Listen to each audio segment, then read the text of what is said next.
Hey, what's going on? Welcome to another episode of Locked On Raptors. Sean here with you as always. And on today's show, we are talking about a blowout win over a very bad San Antonio Spurs team by your potentially very good Toronto Raptors. We'll talk about Fred VanVleet, who had 33 points in this one, continuing his all-star level form. We're also going to talk about the dude of the game, as we always do, rapid fire through some other stray thoughts on this one. And we're going to do it all with Ashley Docking, one of our favorite guests in the whole wide world. People have been clamoring for her return ever since she last was on the podcast, so she's here, and we're going to talk Raptors Spurs, all coming up on today's episode of Locked On Raptors. You are Locked On Raptors, your daily Toronto Raptors podcast, part of the Locked On Podcast Network, your team every day.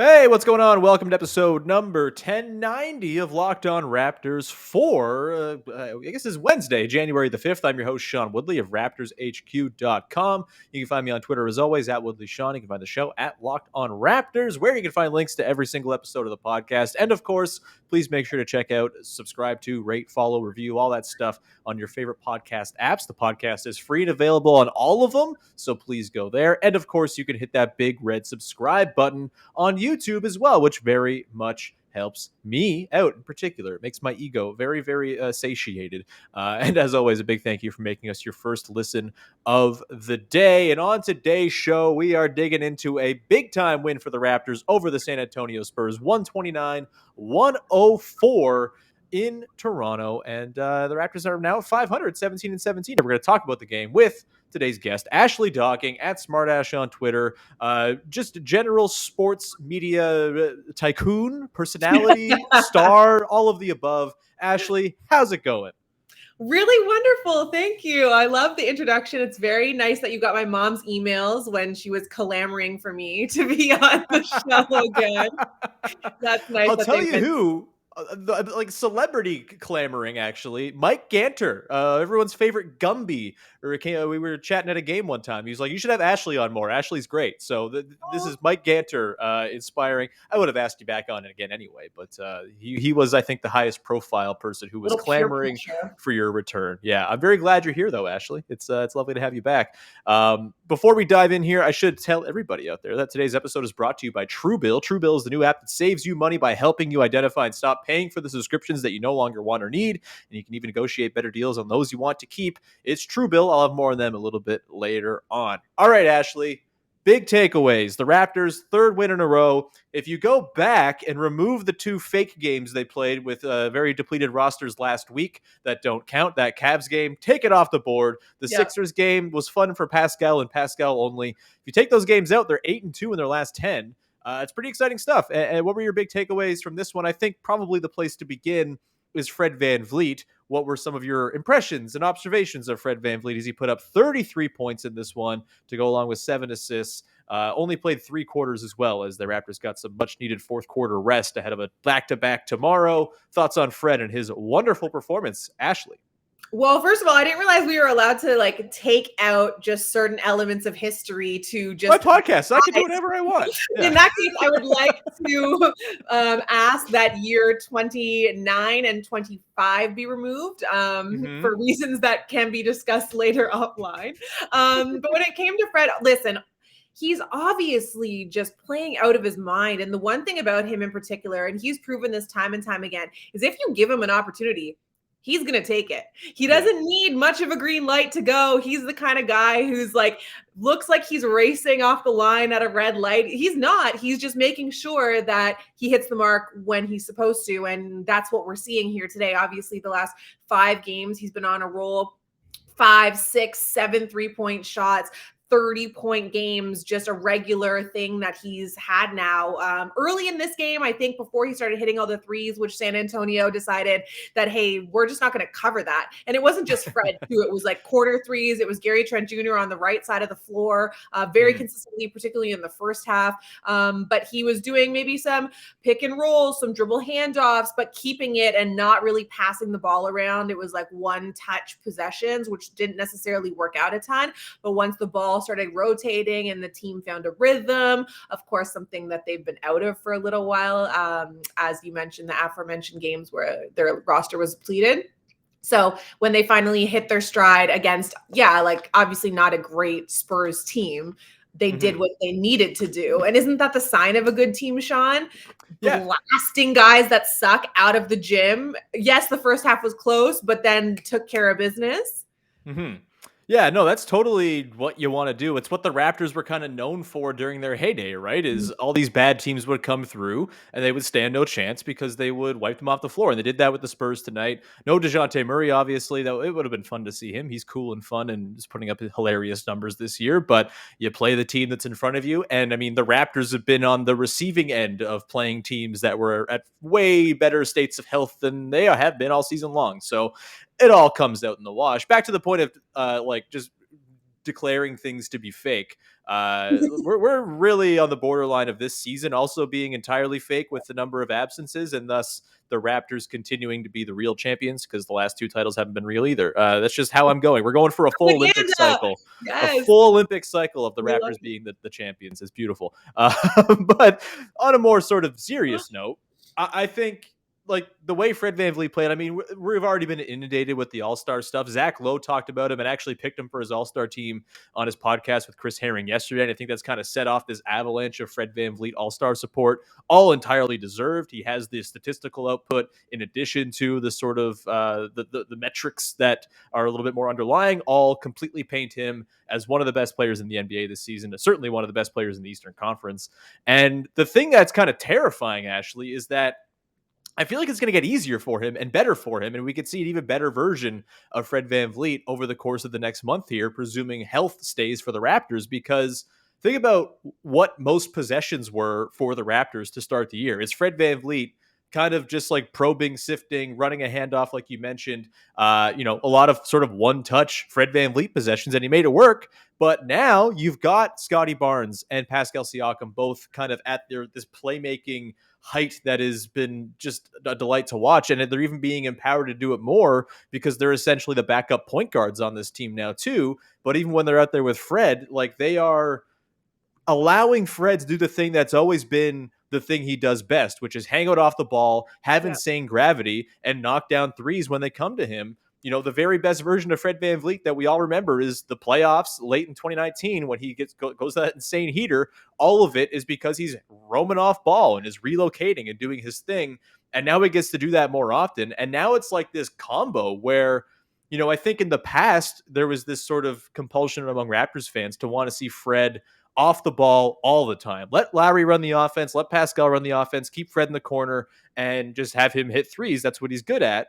Well, now he can do the on-ball thing too. He's got the mid-range game. He's finished around the basket way better this season. He's got all these sort of like weirdo finishes because he's kind of pulling out of his ass that have been pretty regular. We saw a few of them again tonight.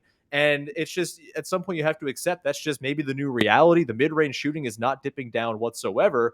And now, so he's got this whole bag where he can be the on-ball guy who's initiating possessions and scoring out of it. But now he doesn't have to do that all the time. So he's freed up to play more sort of free safety style defense. He's got more energy. You don't feel like you're burning him down by playing him 44 insane minutes every night. It's just a really good spot for the Raptors to be with Fred VanVleet. Like, do you have any thoughts on the sort of unleashing of Fred VanVleet as an off-ball weapon, kind of for the first time that he's been allowed to do it in full all season?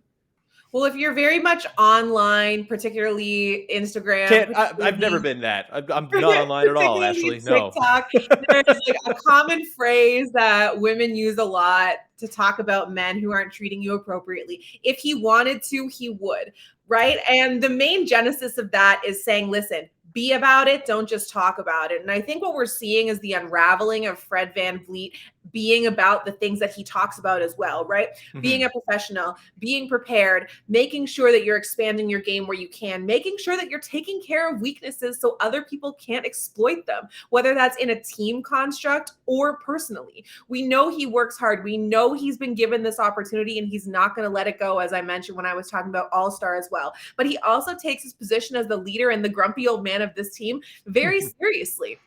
Fred VanVleet has aspirations above being an NBA champion. I think this guy can GM a team one day, honest to God. He could be part owner if he wants to. Like, I feel like the sky is the limit, whatever he wants to do. And so what we're seeing right now is Fred VanVleet proving that he wanted to, so he did. Oh, I can't score in the paint?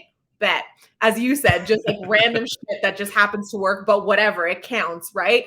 Okay, I'm going to be getting assists as well because now I'm knocking down shots. So when people try and chase me off the line, I can swiftly find the open man because my basketball IQ is so high. So I already know where I'm going to pass it before you come out and challenge my outside shot. Great. And listen, I don't really love Pascal Siakam as a point guard, to be honest with you. I don't necessarily hater. A little bit. I don't necessarily think he's at his best. I believe he can take people off the dribble for sure, but I like him doing that off of a swing, on a sweep through to get some steam ahead. Then maybe you dump it off. Then maybe you pass it. You can still utilize those point guard dribble one-on-one skills off the ball a little bit. But whatever, if he's going to cross the timeline and then pass it to the wing and then go screen away, I don't give a shit. But in terms of like actually being the point guard, I don't really love that for him. I think Scotty, I really like that part of his game in particular. I think he's suited really well for it. But listen, they have tools. And that's the exciting thing, is that if they use them appropriately and they decide that, hey, we're going to actually try and salvage the season as best as we can, they could be a sneaky pick, and they're not a team you necessarily want to play in the first round of the playoffs because they have three guys who have been through the trenches and got to the promised land.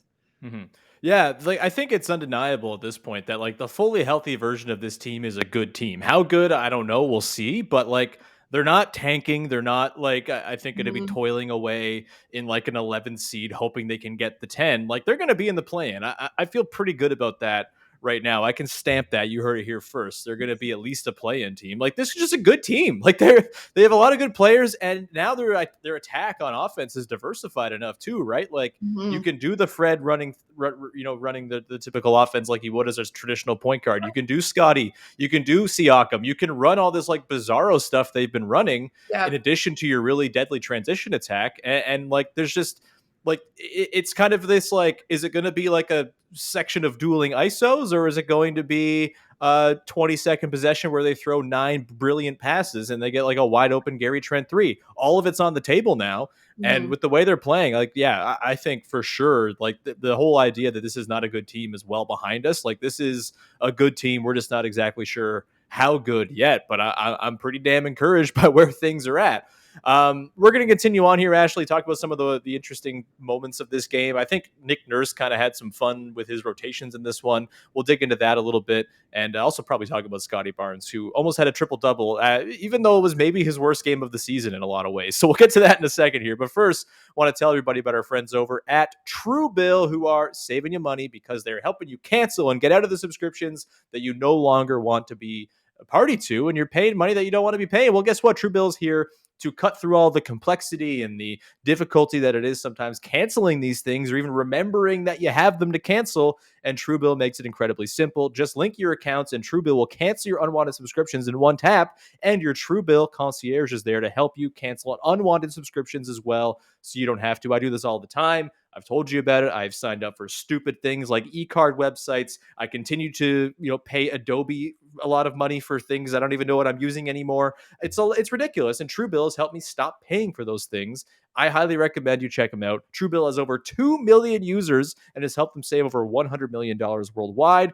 It is super, super easy. I highly recommend. There's like Matthew, for example. User Matthew says in a matter of seconds, he saved $660 for the year on his DirecTV bill. He saved $120 for the year on Sirius XM and saved $840 a year on car insurance. That's incredible. You have to get Truebill. It's going to save you money and kind of remind you of these subscriptions and things you're paying for that you don't even remember. So go right now to truebill.com/LockedOnNBA.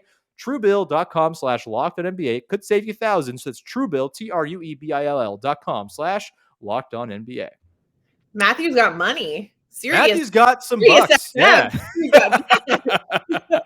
Another guy who's got some bucks, or will have some bucks at some point, or I guess he's very well paid as his job right now, is Nick Nurse, Ashley, as we continue on here with your first listen of the day on Locked On Raptors. Nick Nurse had some fun in this one.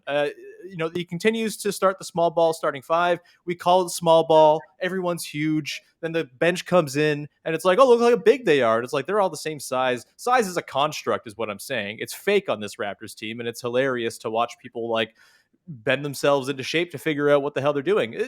Just embrace it all. Chris Boucher is the point guard. Who's to say? I don't care. Either way, we saw some interesting lineups tonight, Ashley, in addition to that starting five. By the way, that starting five now, 66 total minutes together, 107.2 offensive rating, 100.7 defensive rating, plus 6.5. Obviously still small sample feeder, but I'm probably going to update the number for that lineup basically every episode going forward here because it's very important to the overall health of this Raptors team.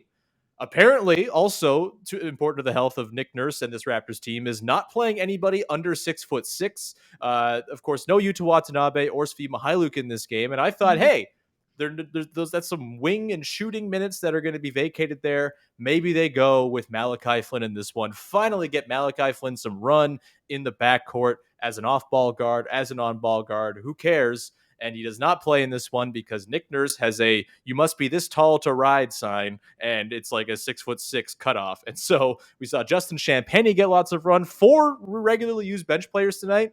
You could consider all of them small ball fives if you wanted to. You got Kem Birch, Chris Boucher, Precious Achiuwa, Justin Champagnie, the 4 rotation guys off the bench. They went huge in some in-between lineups with Siakam, Anunoby, Barnes, Achiuwa, and Boucher. That was a fun look. We'll see if that's one that holds up for a long time. But Ashley, we're now a few games into kind of seeing the vision of this Raptors team, which is everyone is tall and long. No one is short except for Fred, who is, of course, taller than he sort of projects himself to be. What are your impressions of this sort of positionless bizarro basketball, this future basketball we're seeing?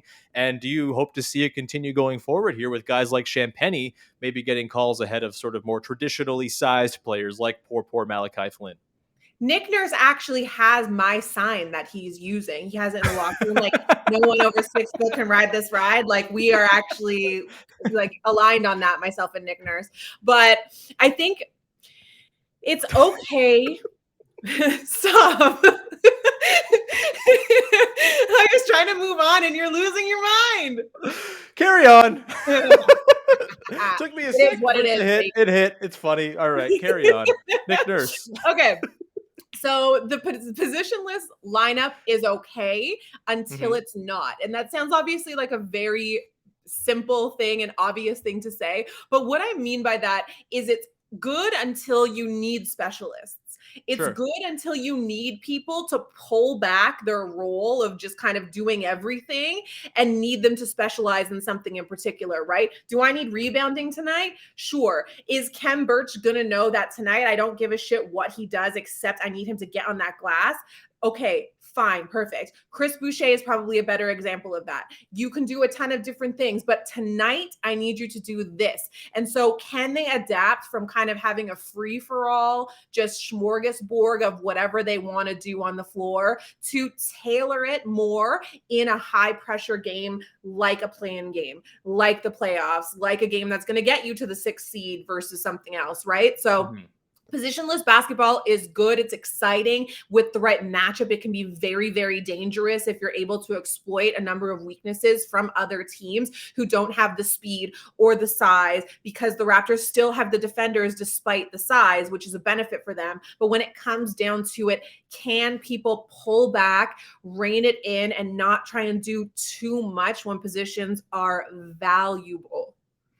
Yeah, I think like that specific lineup I pointed out, the Anunoby, Siakam, Barnes, Achiuwa, Boucher one, like, yeah, that's probably not one I'm like, yes, playoff time, roll it out there. Because like, a theme though. Yeah, it's more, like that one is more of a, okay, it's the Spurs on a January Tuesday. Let's see how this works and see how it all comes together. Line. That's like that's like, you know what? We're gonna do whatever except play Malachi, which I really feel bad for him, honestly, because I do too. He did nothing but really show up on a number of occasions last year. I thought Yeah. he played well, and then this year he just fell out of favor, and that's the break sometimes. But I do feel for him.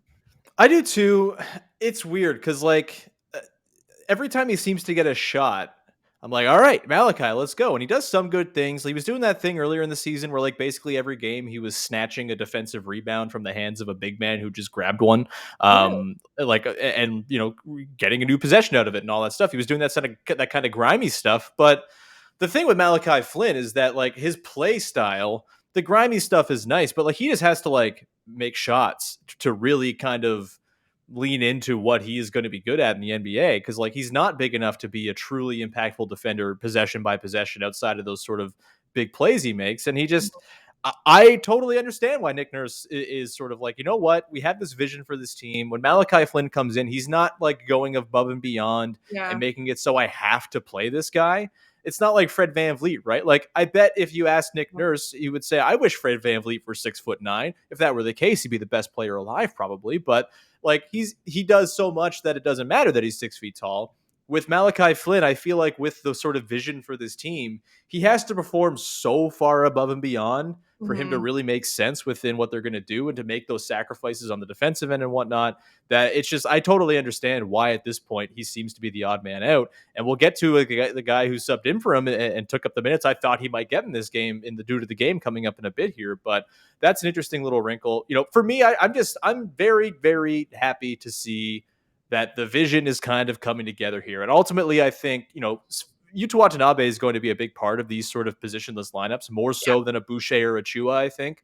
Like, I think you could easily see a Barnes, Siakam, Anunoby, Yuta, insert whatever player here, whether it's Trent, maybe Van Vliet, whatever, as sort of a Yeah. closing lineup in a lot of games. It's I will say this. Let me ask you this. This has been this sort of concern for Raptors fans, since the start of last year, frankly, is the lack of a center. I feel like I'm feeling that less than I ever have. Yes, they don't have a traditional 7-footer. Yes, Jakob Pertl kind of ate tonight, and it was like, oh, that'd be nice if he was on the Raptors. He's so fun. How do you get him back? But like, I just feel like there's no need to worry about the center position right now. Pascal's rebounding his ass off. They're big everywhere. They're making up for size at positions where they're bigger than the other team, even when they're smaller in the front court than other teams are. Like, are you kind of at the point where you're at peace with the lack of a center now that you're kind of seeing how No. big this team can be? No, really? No. What the fuck? No. No. Do you remember Explain, Daniel? because I very much am okay not having a center right now. But carry on. Oh my God, no, because you just need an answer, right? And that's the thing. It doesn't necessarily have to be somebody that eats a ton of minutes, but you need an answer. Like, who was it?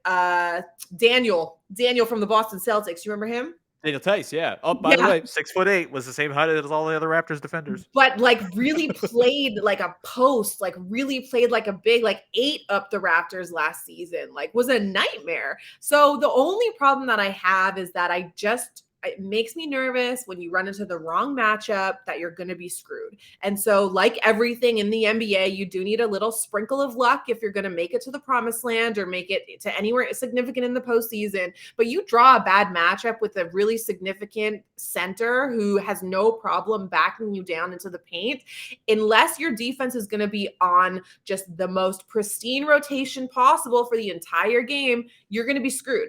And I'm not talking about necessarily like a Jokic or something like that, because everyone's screwed when they played him. Like, but you Not see OG, baby. Not OG. but his passing though, you better be on your rotations. Yeah. So you run into like a Joel Embiid or something like that, and he decides that he's going to eat that night. Like, you're kind of at his mercy. But the one thing that I will say is that we have seen time and time again, and it makes me a little less worried about the center position, is that not necessarily one guy is going to beat you.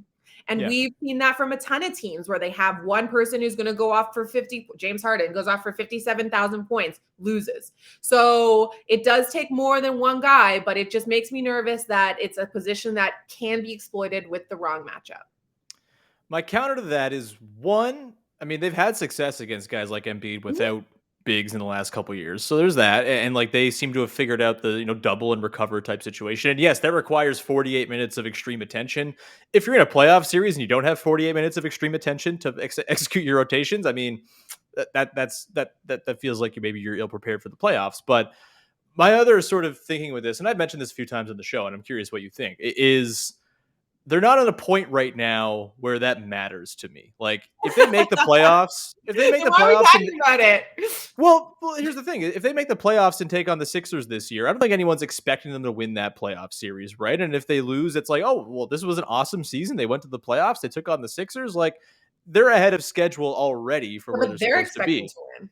Sure, that's fair. But I would say internally, like, I feel like the sort of the word from the up high has been, hey, we want Scotty to get as much reps as he can, and there's gonna be a focus on development in addition to winning, and that's kind of been their MO for most of the last decade, and it's turned into pretty good things. But I just think, yes, at some point they'll have to go get a center who can be a matchup counter to specific guys, but that's like a problem when you're at the point they were in 2019, which is, all right, we're a title team, let's go, we got to do this, we got to get all these different sort of contingencies for all these different matchups.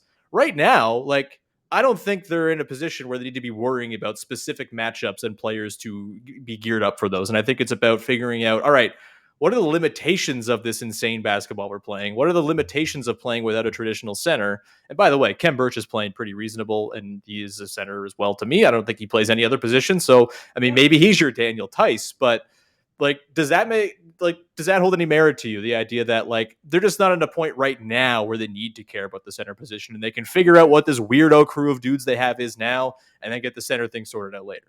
I guess it depends on the perspective that you're looking at it from. Sure. So from again, you mentioned like a high level front office perspective. Sure. I think there is value in saying, let's see what we can roll out, see where people can kind of crack holes in our armor, and then we can address it at that stage. Yes. But from a player perspective, I don't think that you take people who have a title, OG, Pascal, Fred, and say, don't worry about it this year, though, guys. It'll be fine, because they know how tough it is to get there. And I'm sure after they won, they talked to a number of their friends in and around the NBA who are like, oh, man, I've been playing for X amount of years, never been to a final. Oh, I've been playing for even more than that. Never got a crack at the Eastern final, the Western final. So in theory, yes, from a team building perspective, sure. But if I'm the players and I've already kind of tasted what it's like to get there, there's no sitting there being like, oh, this isn't our year necessarily. They believe in themselves. They believe in the guys that they have on the floor, and they can look, and realistically, someone like Fred is going to look and be like, if we want to get there, it's going to be tough.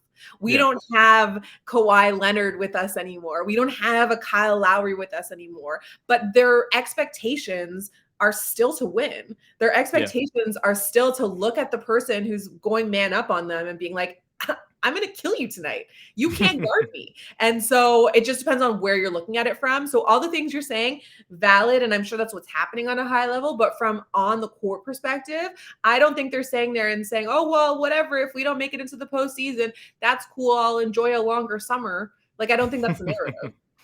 That's totally fair. That is, the thing that we often kind of miss from this whole, behind the microphone situation is how are the players actually feeling about all of this, which well taken point, Ashley. We're going to continue on here with the dude of the game to close out the show and round things out. And I told you I only had one ad read before the show, Ashley. I lied. I have two more to get to here. So we will get back to that in a sec here. But first, I want to tell you about our friends over at Built Bar, who are making the best tasting protein bars in the world. And right now, you might be looking to wean yourself off of all the garbage you ate over the last couple weeks. I know I am. I'm like scratching my like scabs, worried about, oh my God, I'm all out of chocolate in my stocking. It's unbelievable. Well, guess what?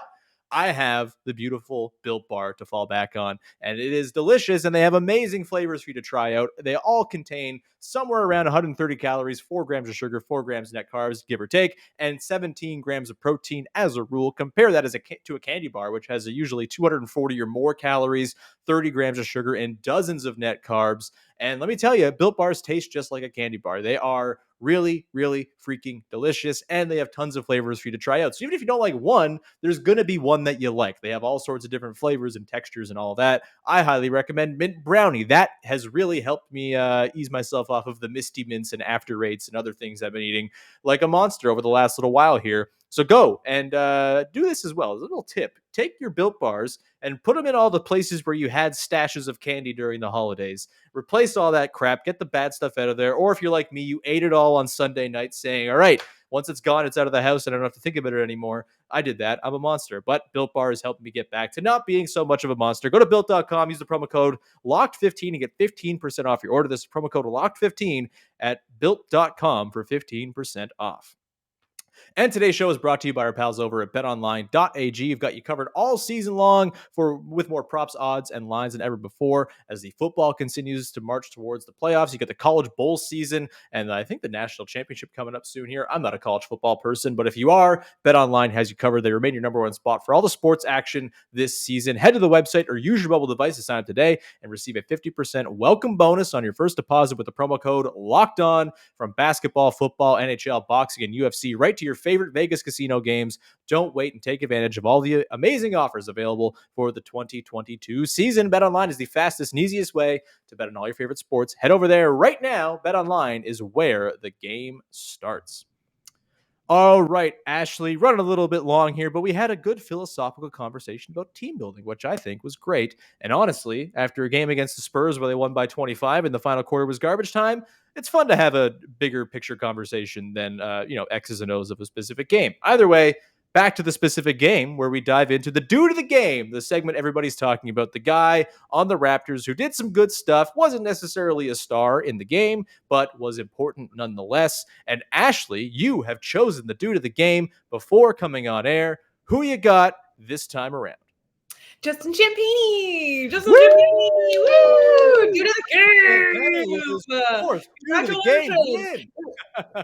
So obviously he was shooting 100%, and we're not going to talk about his last miss of the game. It doesn't count. It was irrelevant. Someone yelled, shoot from the stands, and he felt pressure. So we're not. It's like the game against the Sixers and Cavs last week. Fake, doesn't count. Doesn't count. Nothing. Like the Lakers title. It doesn't count. We're not counting and we're also not counting 2 of Fred's 3-point attempts also, but that's besides the point. It's a conversation. He was actually 7 of 12 tonight, not 7 of 14. But yeah. So I think that Justin had a few lapses on the defensive end that I noticed. He got backdoor cut one time, and then he was nowhere to be found on help side on one opportunity that when someone else got backdoor cut. But offensively, he was resilient. He bounced back. When he got his shots, he knocked them down, something that we know Nick Nurse values, because if you're not going to be one of the main guys, what you have to do is take advantage of the chances that you're given. And so I think Champagnie has stepped in and done that on a few occasions. We've seen him and we're like, oh yeah, this kid's all right. So as long as you're not making NBA Twitter and Raptors Twitter hate you, I think you have always the opportunity to be a dude of the game. If anything, Justin Champagnie feels like he's ingratiating himself with the nerdier factions of basketball internet, myself included. I know our pal Samson Folk from Raptors Republic tweeted this tonight as well about how he's just so damn fundamentally sound and has never stood in the wrong spot. And he's damn right. I tweeted tonight that he is part of the Knows Where to Stand All-Stars. He's the captain of the Knows Where to Stand All-Stars. It's a little secret art of basketball. It's just not standing in the wrong place. And Champagnie seems to be in the right place every single time, even in garbage time. When I think Precious Achiuwa was going up for a layup attempt, he missed it. Champagnie right there to tap it back in. He's just really, really aware. Great nose for the offensive glass. And the fact that he's hitting threes now, all right. I mean, it's one game. I know he had a couple in the last game as well. Who's to say how real it all is? He was never much of a three-point shooter in college or anything like that. But if that's a thing he's adding to his repertoire, I mean, kind of changes the game, because he's a 6'6" dude who rebounds well above his size and can play like a small ball 4 or a small ball 5. And if he's going to hit threes, I mean, that totally changes the calculation for a coach when you're like, all right, do I put Champagnie in? Oh yeah, he can do all these things and is always in the right spot. Mm-hmm. Of course I'm going to put this guy in.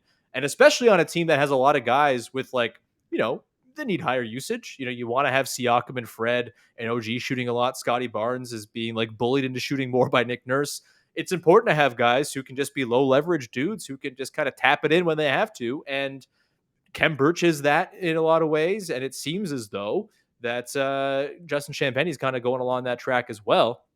It's really exciting stuff. I mean, in terms of, I mentioned, the 4 different bench guys who came in today, all forwards or centers.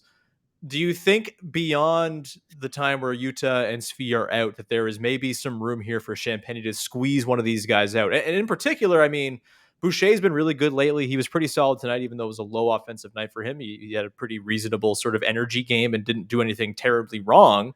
But do Yeah. you think just like the reliability and the sort of knowing where to stand of Justin Champagnie could eventually bump a guy like Boucher or even Achua out of the rotation as the season progresses here?